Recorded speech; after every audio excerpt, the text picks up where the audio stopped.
Jean-Francois, I guess we'll start off by talking about two things. Number one, Paul Saint-Pierre Plamondon. Number two, the polls that came out yesterday. So let's start with reaction to those first. All right. What did you think? I mean, are you taking the position now that given the poll that came out, and let's talk about the Palace data poll, that even after Paul Saint-Pierre Plamondon was going off last week about Quebec history and executions and deportations, it hasn't hurt them? Is that a positive sign for you? Well, that was the dominant political discussion last week. It lasted the whole week, so that has to have had an impact on the poll. He remains at 33-34%, which means that he didn't lose anyone. What is more important when you look at the assertions that he made that were tested, do you agree or disagree? A majority of Francophones say they agree with the fact that French would be better sustained if Quebec were independent. I had never seen that number before. And a plurality of Francophones say that if you stay in Canada, French will disappear. The word disappear is very strong. It's not decline, it's disappear. Although a majority disagree with that, the number of Francophones who agree with it is larger than the number of Francophones who want to vote yes at a referendum. And so these two assertions, either Plamondon read the public opinion, French public opinion correctly, or he nurtured it correctly, because we don't have a prior measure. But certainly, if this instinct of survival, of linguistic survival, is a key to driving the yes vote, he certainly hit a nerve, and that's very important for him. Now, the CAQ has reason to have some relief because their decline has stopped, and there are even indications in terms of satisfaction of the government is still negative, but a bit up, and satisfaction for Mr. Legault is a bit up. So at least they're not drowning; they're stabilized. Maybe we'll see what happens next, but that's good news for them. For the Liberals, I'm so distraught that they had a false joy because of this Palace poll yesterday that showed that they were second. I was called to comment on this, and I said, listen, don't believe it until you have two other polls saying the same, and I don't think you'll get them.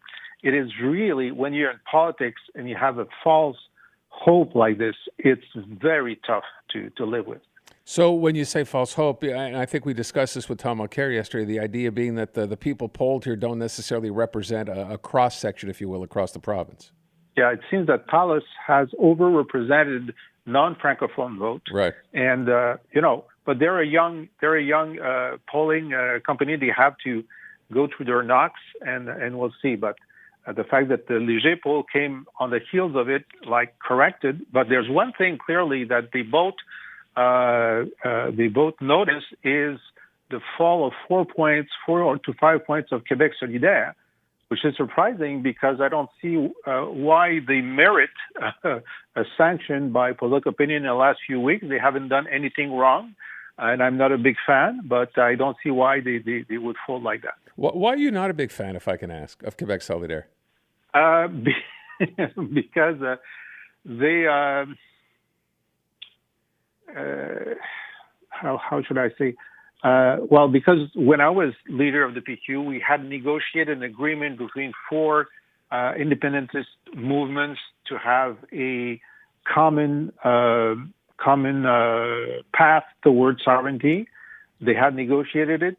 Their negotiators had signed it, and then they ripped it off. And so that was a really tough thing to see.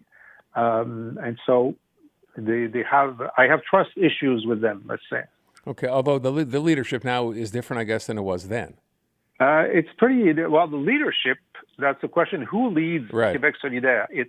We have co-spokespersons, mm-hmm.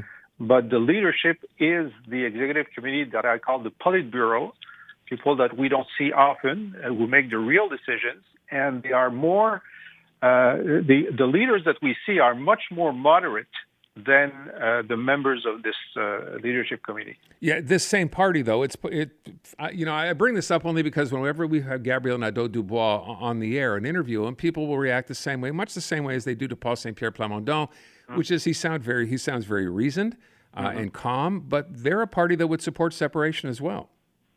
Oh, yes. But they have, depending on the poll, they have half of their voters who do not support independence.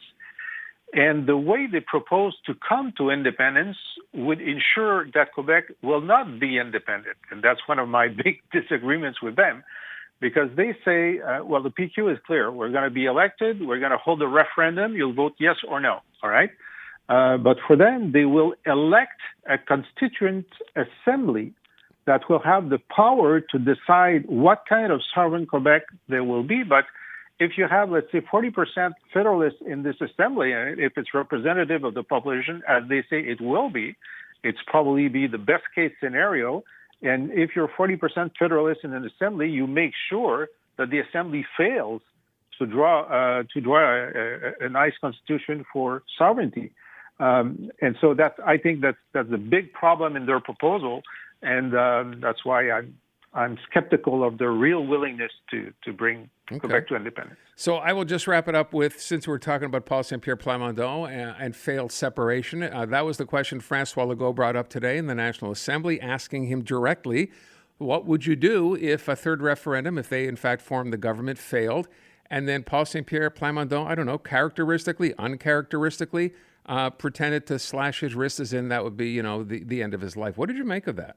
Well, that's not exactly what happened. What happened is that for 2 or 3 weeks now, Plamondon has been chiding Legault in saying, well, if your quest for more powers in Canada don't work, won't you vote yes at the next referendum? And so today, Legault turned the phrase and said, well, if you lose your referendum, will you come to the CAQ? And chiding. And that's how Plamondon, smiling, showed that he would rather slash his wrist than becoming a member of the CAQ. So that's the exchange. I think it's a very benign exchange. What is interesting is the obsession that we have now on anything and everything Plamondon does, as though he were premier. Although I will point out, Jean-François, he did later on, realizing, or someone said something to him, he apologized for this on social media. Yeah, he apologized because he saw, that's what I'm seeing on my side, that everyone, the CAQ was playing this up very much, and reporters thought that was very interesting. And he said, well, I shouldn't have done that, and that's fine. But to me, it's a non-event, except for our obsession with him. Last thing I will ask you, I kind of know where this one's going to go. Yesterday, Valérie Plante, and I asked our listeners about this yesterday, when she was asked about this whole Bonjour High situation again, based on that OQLF study, which really doesn't show a huge increase of any kind. And of course, which the government, the CAQ government anyway, failed to acknowledge the fact that it shows that French has not suffered in public places whatsoever over the past 17 years. Yet when she was asked about Bonjour High, she said, you know what, again, this seems to be sort of I'd say a party line, that it's okay just to say bonjour, we don't need hi. And I wondered, I don't know what reaction was like in the French media. I assumed this was a non-event, because this has sort of been, as I said, the party line for a long time. I'll tell you, there are a lot of very angry Anglo people based on her having said that. What did you make of that? Well, I know that you're distributing T-shirts with Bonjour Hi. Not anymore. Not anymore? No. They're sold out? Yeah, a couple of years ago, Jean-François. I think I sent you one too, by the way. I do. Absolutely. I thank you on the air for that.